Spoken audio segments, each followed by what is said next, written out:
जय राधा माधव कुंज बिहारी।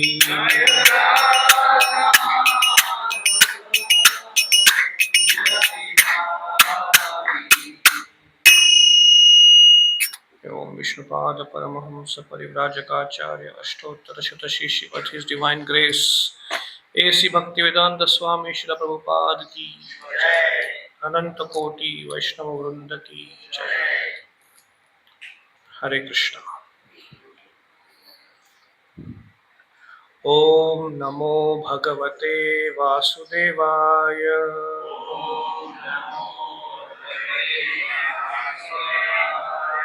ओम नमो भगवते वासुदेवाय।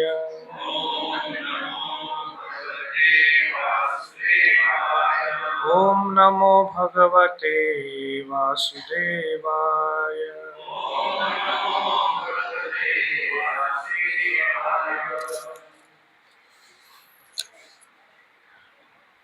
काय श्लोक वगैरे लिहिला कुठे?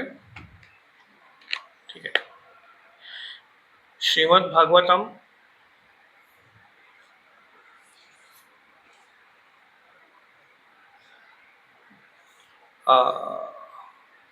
यस, श्रीमद् भागवतम स्कंद 1 अध्याय 3 श्लोक 16।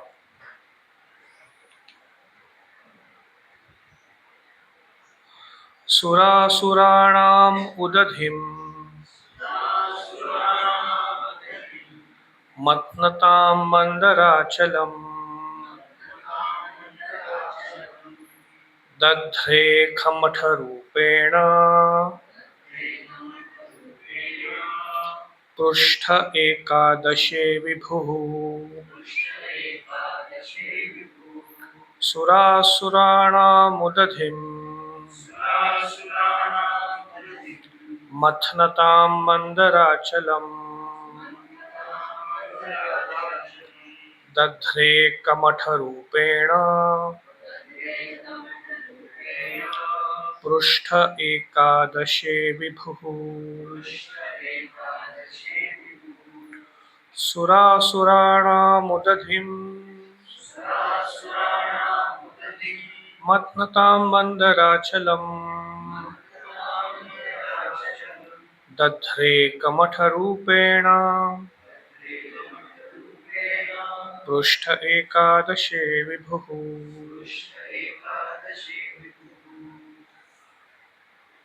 कोणी म्हणतं का माझ्या मागे? सुरासुराणामुदधिं मथनतां मंदराचलम् दध्रे कमठरूपेण पृष्ठ एकादशे विभुः। सुरासुराणामुदधिं मथनतां मंदराचलम् दध्रे कमठरूपेण पृष्ठ एकादशे विभुः। माताजी मध्ये कोणी आहे? सुरासुराणामुदधिं मथनतां मंदराचलम् दध्रे कमठरूपेण पृष्ठ एकादशे विभुः। सुर आस्तिक, असुराणाम नास्तिकांचा, उदधिम समुद्राला, मथनताम मंथण्यासाठी, मंदराचलम मंदराचल पर्वत, दध्रे धारण केला, कमठ कासव, रूपेण रूपाने, पृष्ठे पाठीवर, एकादशे 11व्या अवतारात, विभुः महान अशा भगवंतांनी. भाषांतर आणि तात्पर्य कृपा कृष्णमूर्ती अभय चरणारविंद भक्तिवेदांत शिल प्रभुपादांच्या द्वारा. शिल प्रभुपाद की जय. भगवंतांचा 11वा अवतार कासवाच्या रूपाने झाला. ज्यावेळी ब्रह्मांडातील देव दानवांनी मंदराचल पर्वताचा मंथण्यासाठी रवीप्रमाणे उपयोग केला, त्यावेळी त्यांनी मंदराचलाला आपल्या पाठीवर धारण केले. तात्पर्य: एकदा देव आणि दानव समुद्रातून अमृत उत्पन्न करण्यासाठी गुंतले होते, कारण त्या सर्वांना अमृतपान करून अमर होण्याची इच्छा होती. त्यावेळी मंदराचल पर्वताचा रवी म्हणून उपयोग करण्यात आला आणि भगवत अवतार भगवान कुर्मांची पाठ त्या सागर जळात मंदराचलाचे आधाराचे स्थान झाले. ओम अज्ञानतिमिरान्धस्य ज्ञानाञ्जनशलाकाय चक्षुरुन्मिलितं येन तस्मै श्री गुरवे नमः. श्रीचैतन्यमनोभीष्टं स्थापितं येन भूतले स्वयं रूप कदा मह्यं ददाति स्वपदान्तिकं. मूकं करोति वाचालं पङ्गुं लङ्घयते गिरिं यत्कृपातमहं वन्दे श्रीगुरो दीनतारिणं परमानन्दमाधवं श्रीचैतन्यमीश्वरम्. वन्देऽहं श्रीगुरो श्रीयुतापदकमलं श्रीगुरून् वैष्णवांश्च. श्रीरूपं साग्रजातं सहगण रघुनाथान्वितं तं सजीवं साद्वैतं सावधूतं परिजनसहितं कृष्णचैतन्यदेवं श्रीराधा कृष्णपादान् सहगण ललिता श्रीविशाखान्वितांश्च. नमो ओं विष्णुपादाय कृष्णप्रेष्ठाय भूतले श्रीमते भक्तिवेदांत स्वामिनिति नामिने. नमस्ते सरस्वते देवे गौरवाणी प्रचारिणे निर्विशेष शून्यवादी पाश्चात्य देश तारिणे. जय श्री कृष्ण चैतन्य प्रभु नित्यानंद श्री अद्वैत गदाधर श्रीवासदि गौर भक्तवृंद. हरे कृष्णा कृष्णा कृष्णा हरे हरे हरे राम राम राम हरे हरे. हरे कृष्णा.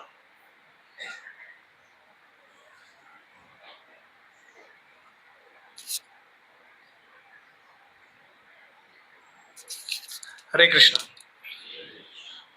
तर आजच्या श्रीमद भागवतमच्या सत्रात आपल्या सर्वांचं स्वागत आहे. माझे ज्येष्ठ गुरुबंधू आहेत गिरी गोवर्धन प्रभू आणि माझे खूप चांगले मित्र आहेत. मी तुम्हाला एक सांगतो की एका मित्रासमोर बसून भागवतम देणे ही फार ऑड कंडिशन असते. कारण असं वाटतं की आपल्यालाच काय एवढं मोठं स्थान मिळावं. जर माझा एखादा ज्येष्ठ गुरुबंधू असेल तर त्याने पण हे स्थान घेतलं पाहिजे.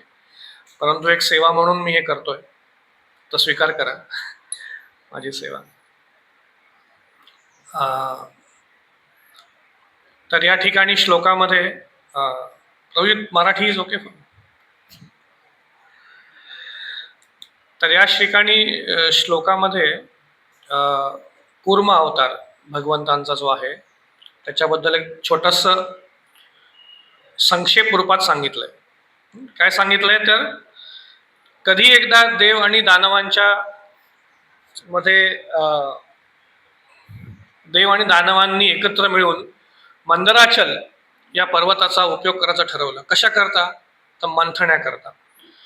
तर त्यावेळेला ते मंथनाचा एक टेकू किंवा आधार व्हावा म्हणून भगवान श्री विष्णूंनी हे कूर्मा अवताराचं रूप घेतलं, असं याच्यामध्ये संक्षेपात असा उल्लेख आहे. त्याच्या मागची जी गोष्ट आहे ती खूप छान आहे, ऐकण्यासारखी, की हे असं का झालं, असं का कुठल्या परिस्थितीमध्ये आलं. आणि त्या कथेपासून खूप बोध घेण्यासारखे आहेत प्रत्येकाला, आपल्या सर्वांना. तर याचं वर्णन येतं की एकदा स्वर्गामध्ये एक मोठी सभा झाल्यानंतर इंद्र ऐरावतावर बसून चालला होता. ठीक आहे, इंद्रदेव ऐरावतावर बसून चालले होते आणि तिथे दुर्वास मुनी प्रकट झाले. आणि एखाद्या मोठ्या व्यक्तीला आपण काय द्यायचं? कधी कधी आपल्या ह्याच्यामध्ये पण असा एक जगन्नाथ बलदेव सुभद्राबाई की जय, कधी कधी आपल्या आयुष्यामध्ये पण असा प्रसंग येतो की तुम्हाला कुठे लग्न करता, मुंजी करता किंवा वास्तुशांती करता आमंत्रण येतं, निमंत्रण येतं, आणि पलीकडे जी तुम्हाला बोलवणारी व्यक्ती असते ती एवढी श्रीमंत असते, कडगंज श्रीमंत, की आपल्याला वाटतं आपण त्यांना काय भेट वस्तू द्यायची. आपण खूप छोटे लोक आहेत, एवढ्या मोठ्या माणसाला मी काय देणार. मग कधी कधी लोक सोन्याचं पान आणतात किंवा चांदीची वाटी देतात, म्हणजे किंवा आम्ही तर खूप छोटे लोक, आम्ही काय देऊ शकतो. पण एखाद्या व्यक्तीकडे ते सोनं आणि चांदी घ्यायची पण कपॅसिटी नसेल तर काय द्यायचं. तर शास्त्रात सांगितलंय की तुम्ही त्याला फूल देऊ शकता. फूल ही खूप छान वस्तू आहे. फूल हे कोणीही स्वीकार करू शकतं प्रेमाने. फ्लॉवर, गुच्छ दिला एखाद्या फुलाचा, तुम्ही बघाल की मोठे मोठे मंत्री ते पहिला गुच्छ देतात हातामध्ये. का? कारण गुच्छ आहे ना, असं म्हणतात की गुच्छ हे गुरुचं प्रतीक असतं. फुलाचा गुच्छ, त्याच्यामध्ये एक प्रकारची सात्विकता, त्याच्यामध्ये एक प्रकारचं असं एक छान भावना असते. कोणी तुम्हाला फूल दिलं असं. अगदी मला आठवते की माझी छोटी मुलगी होती ती, म्हणजे जेव्हा जेव्हा ती छोटी होती, एकदा तिथे शाळेच्या बस स्टॉपवर उभं असताना खूप म्हणे, बाबा मला एक फूल घेऊन द्या तुम्ही. का फूल घेऊन द्या? तर म्हणे आमच्या शाळेमध्ये छोटी मुलं आमच्या टीचरला फूल देतात, आणि जो कोणी छोटा मुलगा त्या टीचरला फूल देतो ना, त्याला त्या दिवशी तरी टीचर रागावत नाहीत. तर मला माझे टीचर रागावे नको म्हणून एक मी, म्हणजे हे एखाद्या व्यक्तीला फूल दिल्यानंतर तो माणूस प्रसन्न होतो, हे ऑब्झर्वेशन एक लहान मुलगा पण करू शकतो. ह्याला काही मी भागवत बसून सांगायची गरज नाही. ओके नाही. आता एवढ्या मोठ्या इंद्राला काय द्यायचं? तर फुलं द्यायची. तर दुर्वास मुनींनी एक हार असा इंद्रासमोर दिला. योग्य केलं ना. तर एवढा मोठा राजा, देवांचं, सर्व देवांचं, त्याला काय देणार तुम्ही? तर मग हार, कुठला तरी महागार्लंड वगैरे असेल, काय ठाऊक. त्यांनी इंद्रासमोर असा पुढे हार केला. आता एक मॅनेजमेंट मधली सर्वात मोठी चूक, जेव्हा तुम्हाला एखाद्या व्यक्तीचं आदरातिथ्य करायचं असतं ना, एक पाहुणा येणार तुमच्याकडे, आदरातिथ्य करायचं, तर तुम्ही योग्य माणूस पाठवणं गरजेचं आहे. जर योग्य माणूस नेमला नाही तर तो कसा आदरातिथ्य करेल याची काही गॅरंटी नसते. आणि मग जर त्या पाहुण्याचा अपमान झाला तर ती जबाबदारी तुमच्यावर येते. आपण इतिहासामध्ये वाचतो की शिवाजी महाराज जेव्हा आग्र्याला भेटायला गेले होते औरंगजेबाला, बरोबर आहे, आणि काय केलं औरंगजेबाने? तर औरंगजेबाने शिवाजी महाराजांना ते दिवाणे खास आणि दिवाणे आम, म्हणजे एक नॉर्मल लोकांचं जागा आणि विशेष लोकांची जागा, शिवाजी महाराजांना नॉर्मल लोकांच्या जागेमध्ये उभं केलं. आणि शिवाजी महाराज एवढे संतप्त झाले की म्हणले की अरे, तुझ्या नाकामध्ये मी पूर्ण दम धरून ठेवलाय महाराष्ट्रात आणि तू मला असा वागवतो वगैरे, असे तिथनं निघून गेले. एखादा पण विचार झाले की एवढा सुज्ञ राजा, एवढा हुशार राजा, तर अचानक एवढा कसा काय पारा सुटू शकतो किंवा पारा चढू शकतो? एक छोटीशी गोष्ट आली ना. त्याच्या मागे एक छोटीसा इतिहास आहे. शिवाजी महाराज जेव्हा आग्राच्या जवळ आले तर त्यावेळेस औरंगजेबचा वाढदिवस होता आणि औरंगजेबला भेटायला खूप सारे राजे येणार होते. तर शिवाजी महाराज जेव्हा आग्र्याच्या वेशीवर आले तेव्हा राहायची व्यवस्था, प्रत्येक राजाकरता राहायची व्यवस्था केलेली असते ना, शिवाजी महाराजांची व्यवस्था धर्मशाळेमध्ये केली होती. आणि ती व्यवस्था करायला एक कारकून आला होता, आणि तो कारकून म्हणला की हे सगळं बरोबर आहे ना, छान, धर्मशाळेत, शिवाजी महाराज धर्मशाळेत राहणार. शिवाजी महाराज म्हणले माझी ह्याची व्यवस्था धर्मशाळेमध्ये. तिथे थोडासा एक राग डोक्यामध्ये आला होता. त्याच्यानंतर जेव्हा शिवाजी महाराज अजून दारापाशी गेले, म्हणजे जिथे प्रॉपर आग्रा शहराची हद्द सुरू होते, त्या ठिकाणी शिवाजी महाराजांना रिसिव्ह करायला, म्हणजे त्यांचं आगमन करायला कोण माणूस आला असेल तर औरंगजेबच्या हाताखाली करणारा एक नोकर म्हणजे जयसिंग, त्या जयसिंगचा मुलगा रामसिंग, त्या रामसिंगचा मुनीम हा शिवाजी महाराजांना रिसिव्ह करायला आला. म्हणजे एक मोठा राजा महाराष्ट्रातला येतोय भेटायला आणि त्याला रिसिव्ह करायला कोण गेलं तर काय सेवक, काय दासानुदास दासानुदास औरंगजेबचा, तो त्याला रिसिव्ह करायला गेला. तिथे शिवाजी महाराजांना लागला. आणि मग पुढे गेल्यानंतर शिवाजी महाराज जेव्हा दिवाण्यामध्ये उभं राहिले तेव्हा ज्या माणसाला शिवाजी महाराजांनी दाम दाम चोपला होता महाराष्ट्रामध्ये, जो सरदार अक्षरशः म्हणजे कुत्र्यासारखा शेपटी घालून पळून गेला होता, तो सध्या त्यांच्या समोर उभा होता, त्याच्या मागे शिवाजी महाराज. मग त्यांचं डोकं सटकलं. म्हणजे एवढ्या गोष्टी घडल्यात.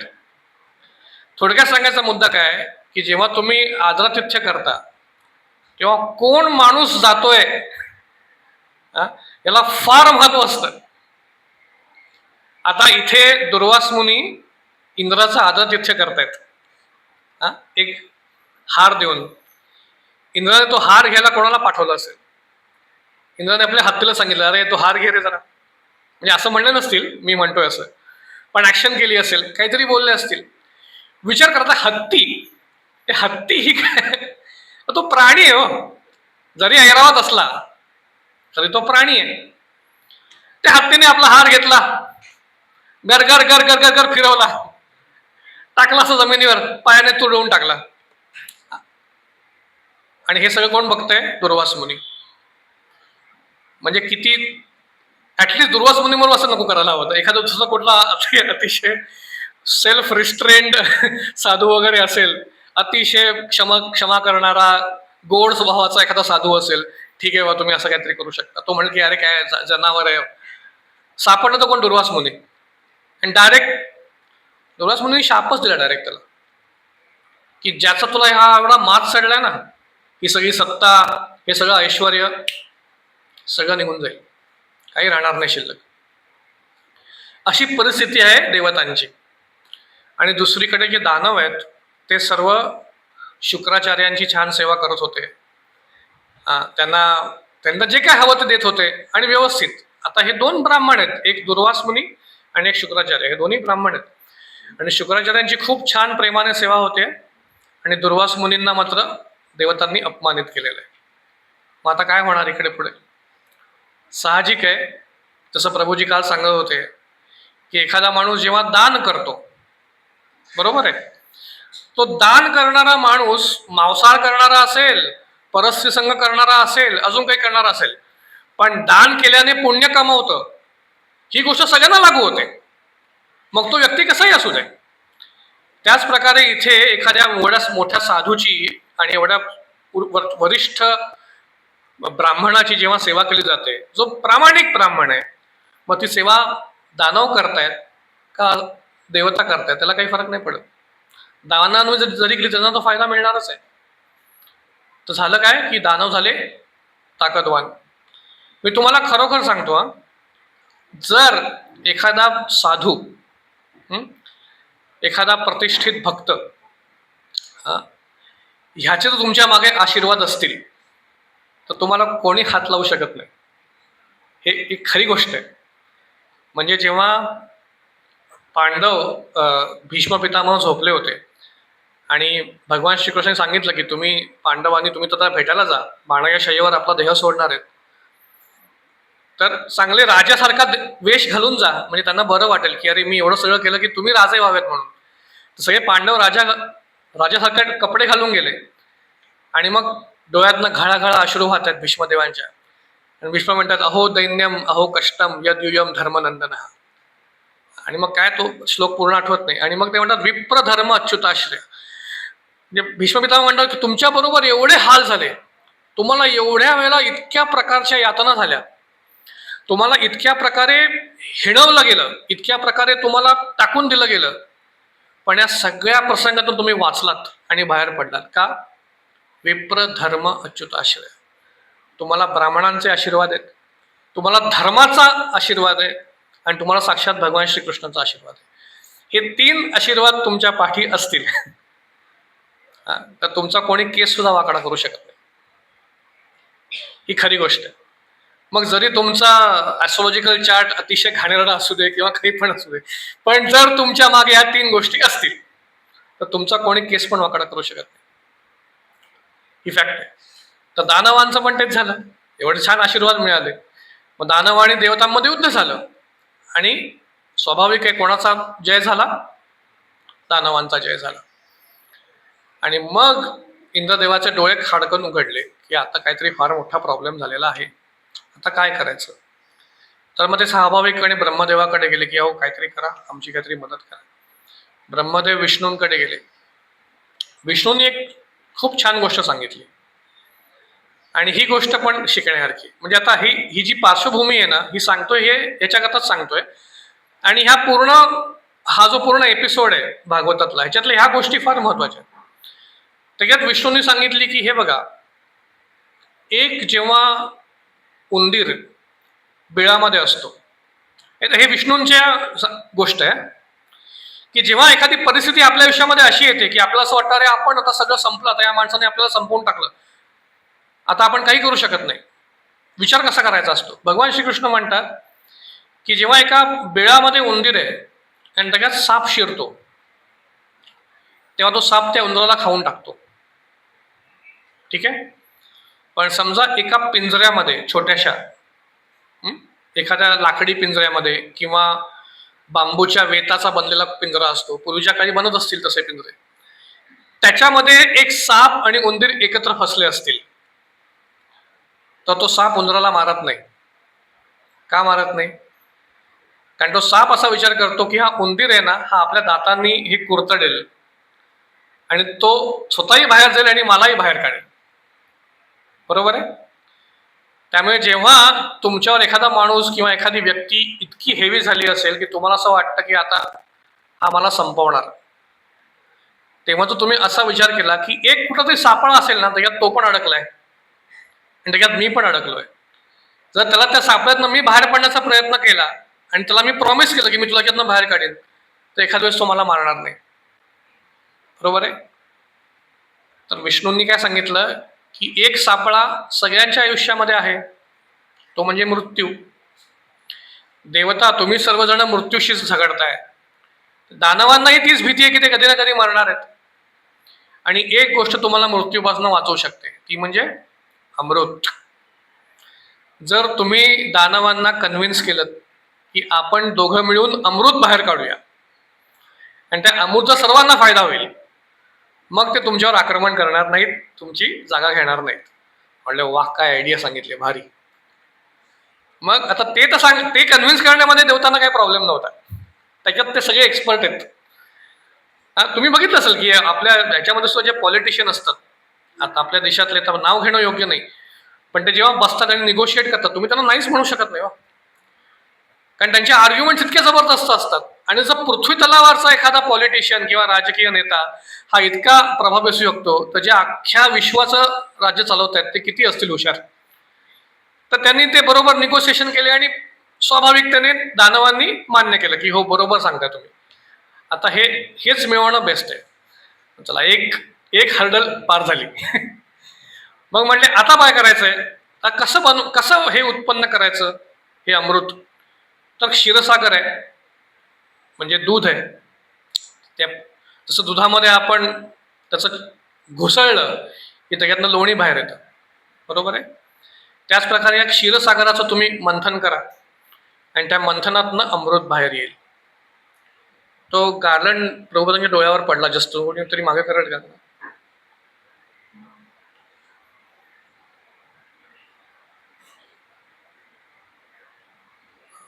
थँक्यू प्रभू.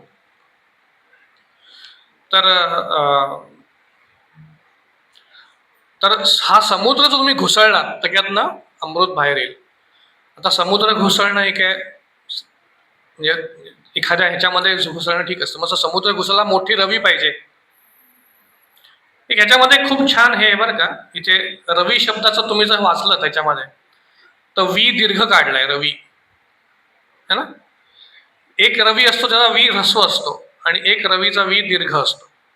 ह्रस्व रवी म्हणजे सूर्य आणि दीर्घ रवी म्हणजे ती रवी आपली असते, है ना. तर हे पण ह्याच्यामध्ये केलंय हे, मला ह्याचं आश्चर्य वाटलं की त्यांनी याचं काळजी घेतली भागवतामध्ये प्रिंटिंग करताना. मला हे माझ्या लहानपणी माझ्या वडिलांनी सांगितलं होतं, रवी म्हणजे पहिली काढायची, दुसरं रवी काढलं तर त्याचा अर्थ तो रवी होतो, हा रवी म्हणजे सूर्य असं. तर हे रवी म्हणून कोणाचा वापर करायचा, तर रवी म्हणून पर्वताचा, मग तो मंदराचल वापर करायचा. मग तुम्ही पर्वत घेऊन या आणि पर्वताने ते घुसळा. मग दोर म्हणून कोणाचा वापर करायचा, मग म्हणे वासुकी नाग, त्याला घेऊन या, त्याचा वापर करा. आता आणलं की मग तो, आता पर्वत आणणं हे काही एवढं कठीण काम नाही उचलून. मग तिथेही त्रास झाला खूप. मग सर्वात साक्षात भगवान श्री विष्णू तिथे गरुडावरनं आले आणि त्यांनी असा पर्वत उचलला एका हाताने आणि तो तिथे नेऊन ठेवला समुद्रापाशी. म्हणजे गरुडाने विष्णूचं पण वजन घेतलं आणि पर्वताचं पण वजन घेतलं आणि ते उडत तो जाऊन तिथे, जसं आपल्या याच्यामध्ये बघतो कधी कधी आपण एका ट्रकवर आपण एखादा मोठा लोड घातलं की तो ट्रकच पूर्णपणे कोलॅप्स होऊन जातो. त्या ट्रकची कपॅसिटीच नसते त्याला वजन घ्यायची, ओके नाही. तसं गरुडाची कपॅसिटी काय मोठी आहे बघा. तो हवेमध्ये उडू शकतो पर्वत घेऊन, है ना. म्हणजे पर्वत घेऊन हवेमध्ये उडणारे खूप लोक आहेत, त्याच्यातला एक हनुमानजी आणि गरुडजी सुद्धा, की विष्णूला बरोबर घेऊन आणि पर्वताला बरोबर घेऊन उडत उडत उडत तिकडे गेले. त्यांनी तो पर्वत ठेवला. आता पर्वत ठेवल्यानंतर तो खाली जायला लागला. मग काय उपयोग त्या रवीचा. मग स्वतः भगवान विष्णू तिथे कूर्म रूपामध्ये प्रकट झाले आणि त्यांनी आपल्या पाठीवर तो पूर्णपणे पर्वत समावून घेतला. आणि माझा असा एक अंदाज आहे, आता हे माझं स्पेक्युलेशन आहे, की एखादी अशी सपाट वस्तू आहे बरं का, अशी सपाट वस्तू, त्याच्या खाली अशी पाठ असेल अशी, आणि अशी मी ठेवली तर तशी घरंगळून पडेल ना साईडला, हो की नाही. पण जर ह्याला पण असं एखादं भोक असेल जे बरोबर माझ्या ह्याच्या या आकाराचं भोक आहे, तर त्याच्यामध्ये त्याचं बरोबर बसेल ना. तसं मला असं वाटतं की त्या पर्वताच्या खालती पण असा एखादा शेप असेल, त्याच्यात तो बरोबर त्या कासवाने आपली पाठ तेशी ठेवली असेल की जेणेकरून तो पर्वत असा इकडे तिकडे जाऊ नये, नाही तर असा घुसळताना पटकन साईडला निघून गेला तर ते बरोबर, म्हणजे किती त्याचं प्लॅनिंग असेल श्री विष्णूंचं, की तो बरोबर तसा पर्वत त्यांच्या पाठीवर राहील. आता अजून एक प्रश्न आला की जेव्हा तुम्ही पर्वत ठेवता, जेव्हा तुम्ही मंथन करता, ठीक आहे, मंथन करताना 2 टेकू असतात, तुम्ही बघितली असतील. जर तुम्ही ती जुन्या काळची जी पद्धत बघितली असेल की रवी घेऊन असं, यशोदामाई, इथे चित्र पण असेल माझ्यामध्ये, तिकडं आहे का इथे, नाही इथे नाही चित्र, बरं. तर ते जे हे असतं ना, ज्याने घुसळतात ती रवी, त्या रवीला वरती एक दोरा असतो आणि खालती एक दोरा असतो, बरोबर, आणि मधनं ती अशी अशी घुसळतात. आता खालचा टेकू तो पक्का झाला, पण वरती पण टेकू पाहिजे ना, पाहिजे की नाही. नाहीतर ते असं पर्वत पडून गेला साईडला तर असाच, मग वरचा टेकूचा काय.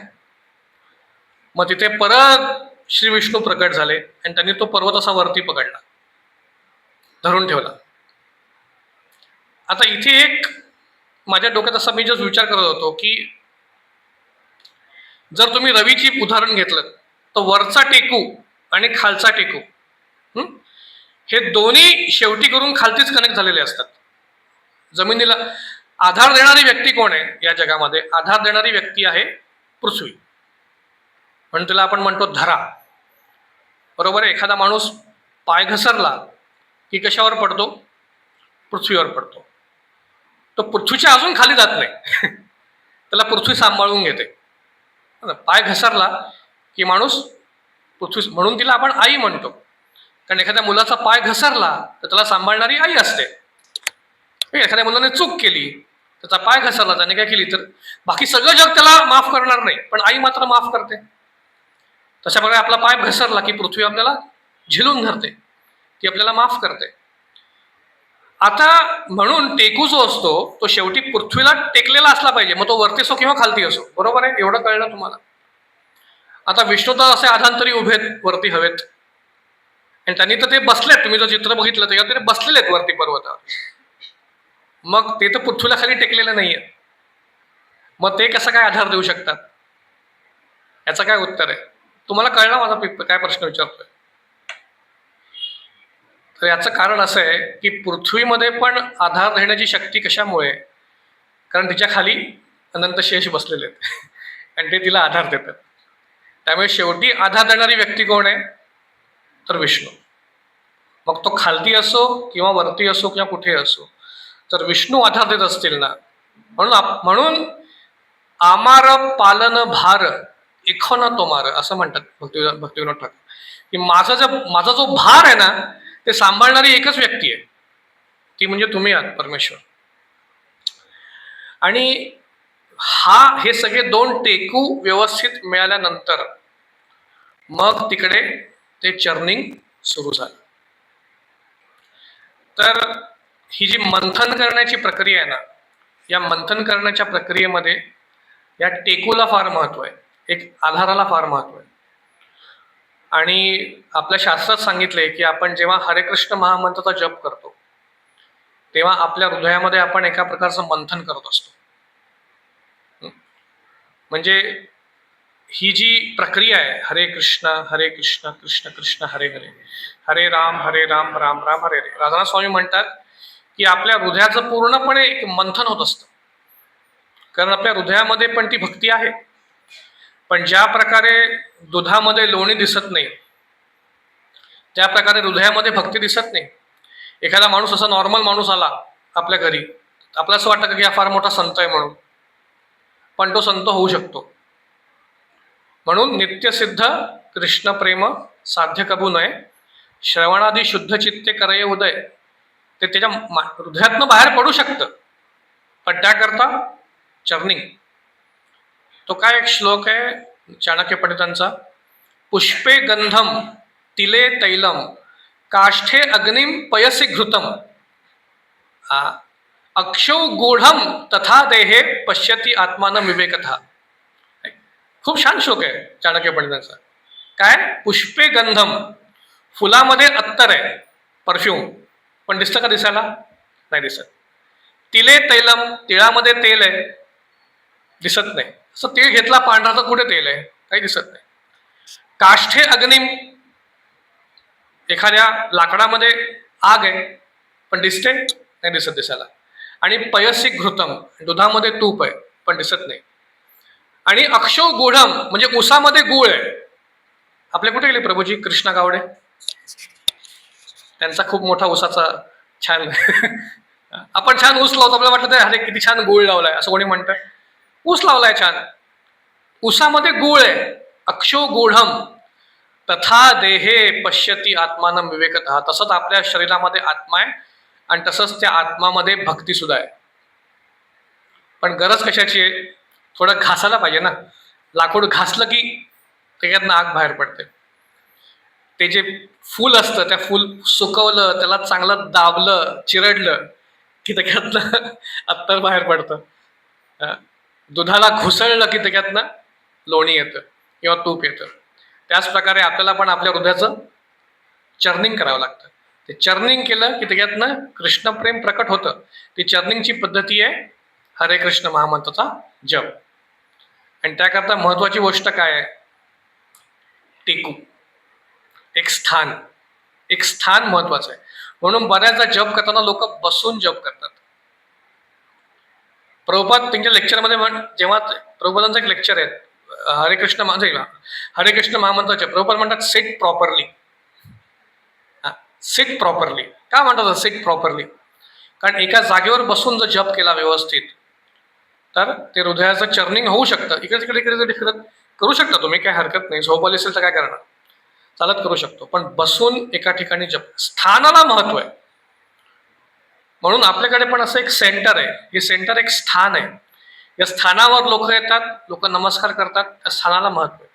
आणि हे सिग्निफिकेशन आहे त्या कुर्मदेवांचं. कुर्मदेव सांगते की तुम्हाला एक स्थान आहे, ते स्थान मी देतोय तुम्हाला.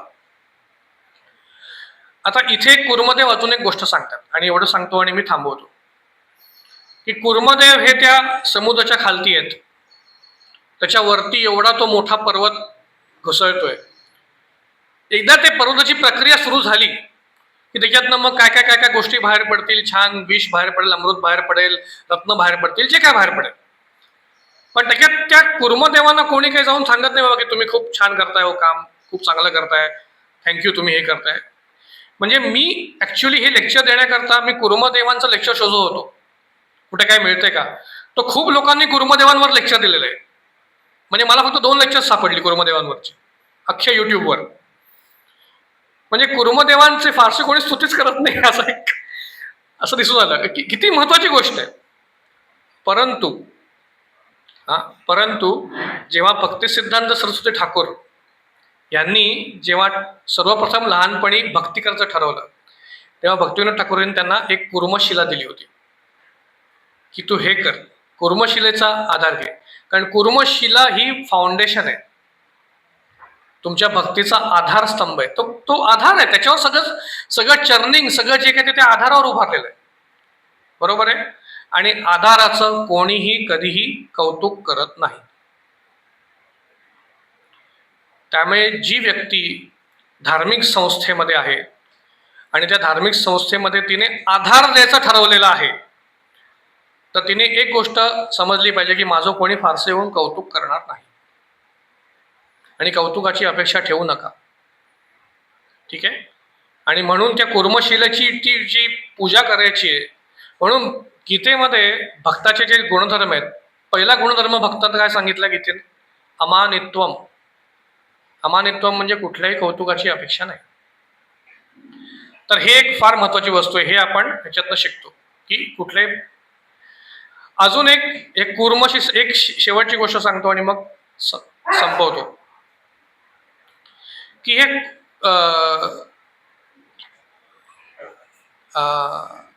2 कुर्म या संदर्भात 2 एक रेफरन्स येतात.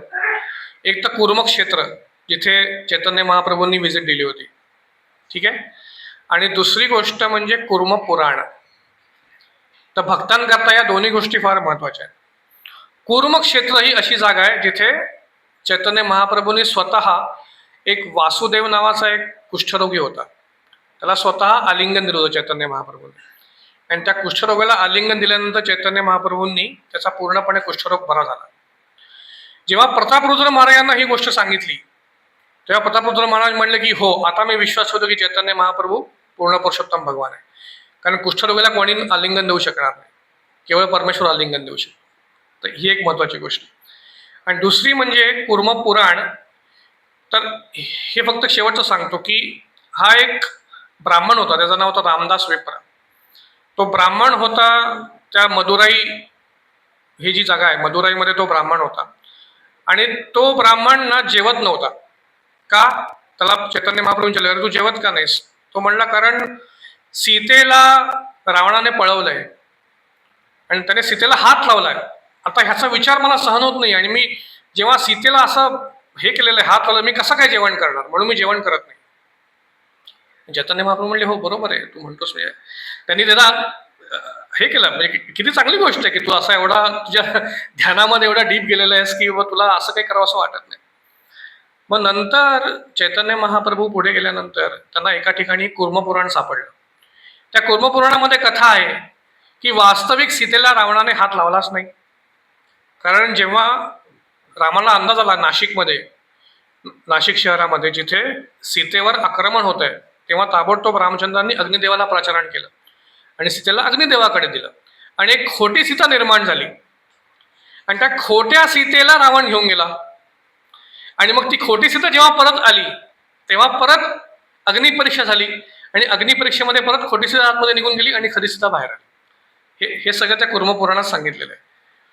आणि मग चैतन्य महाप्रभू म्हणले की ही जो गोष्ट, आणि चैतन्य महाप्रभू, विचार करा, संन्यासी आहेत, दक्षिण भारतामध्ये, पण त्याच्या डोक्यामध्ये काय आहे की अरे एक माणूस उपास करतोय, जेवण करत नाहीये, त्याला आपण मदत केली पाहिजे.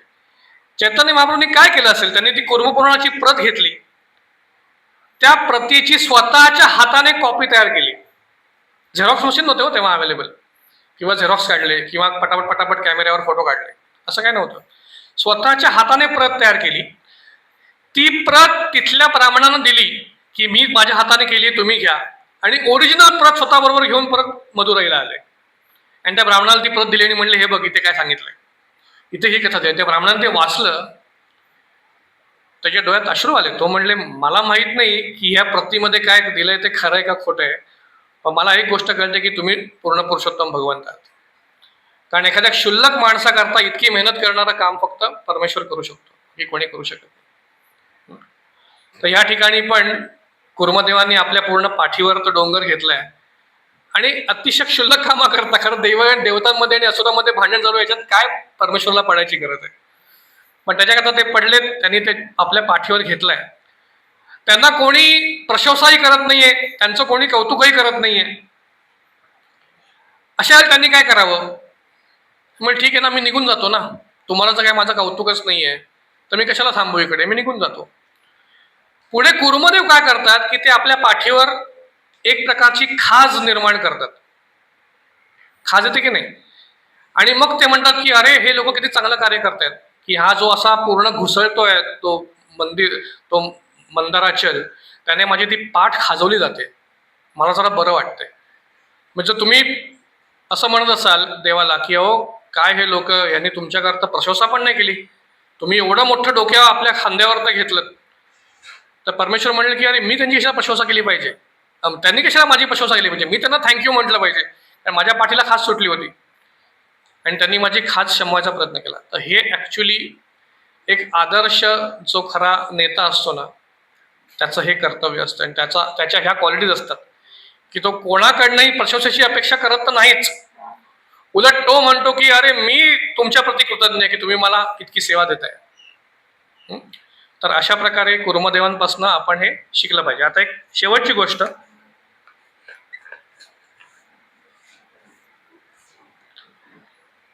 ही एक खूप छान गोष्ट आहे माझ्याकडे.